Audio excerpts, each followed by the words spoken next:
Hi hello ನಮಸ್ಕಾರ. ನಾನಿವತ್ತು ನೀರು ದೋಸೆ ಹೆಂಗೆ ಮಾಡೋದಂತ ತೋರಿಸ್ಕೊಡ್ತೀನಿ ನಿಮಗೆ.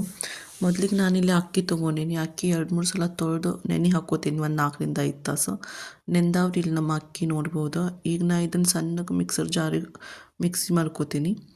ನುಣ್ಣಗೆ ಮಿಕ್ಸಿ ಮಾಡ್ಕೊರಿ. ಮಿಕ್ಸಿ ಮಾಡ್ಕೊಂಡಾದ್ಮೇಲೆ ಒಂದು ಬಾಂಡೆ ಒಳಗೆ ತೆಗೆದಿಟ್ಕೋತೀನಿ ನಾನು. ಇದ್ರೊಳಗೆ ಸ್ವಲ್ಪ ಉಪ್ಪು ಮತ್ತು ಅಡುಗೆ ಎಣ್ಣೆ ಹಾಕ್ಕೋತೀನಿ 1-2 ಟೇಬಲ್ ಸ್ಪೂನು. ಮಿಕ್ಸ್ ಮಾಡ್ಕೋತೀನಿ ಇದನ್ನೆಲ್ಲ. ಇದು ನೀರು ದೋಸೆ ರೀ, ಇದಕ್ಕೆ ನೀರು ಜಾಸ್ತಿ ಹಾಕಬೇಕಾಗುತ್ತೆ. ನೋಡಿರಿ ಇಲ್ಲಿ ದೋಸೆ ಹಿಟ್ಟಿಗಿಂತ ಸ್ವಲ್ಪ ತೆಳ್ಳಗಿರ್ಬೇಕು. ಈಗ ಇದನ್ನು ಮುಚ್ಚಿಡ್ತೀನಿ. ಒಂದು 15 ನಿಮಿಷ ನೆನೆಯಾಗಿ ಬಿಡ್ಬೇಕು ರೀ ಹಿಟ್ಟನ್ನು. ಆಮೇಲೆ ಕೊತ್ತಂಬರಿ ಸೊಪ್ಪು ಹಾಕ್ಕೊಂಡು ತಿರುಗಿಸ್ಕೋತೀನಿ, ಎಲ್ಲ ಕಲಿಸ್ಕೋತೀನಿ. ಈಗ ಗ್ಯಾಸ್ ಆನ್ ಮಾಡ್ಕೊಂಡೀನಿ, ಅದ್ರ ಮೇಲೆ ತವೆ ಇಟ್ಕೊಂಡೀನಿ.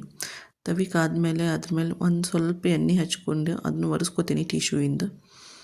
ನೋಡಿರಿ ಇಲ್ಲಿ ಹಿಟ್ಟು ಸುರ್ಕೊಂಡೇನಿ ನಾನೀಗ. ಹೆಂಗೆ ದೋಸೆ ಹಾಕ್ತೇವಲ್ಲ ಹಂಗೆ ಹಾಕೊಳ್ಳೋದು, ಆದರೆ ಇವು ಭಾಳ ಸಾಫ್ಟ್ ಬರ್ತಾವೆ ರೀ.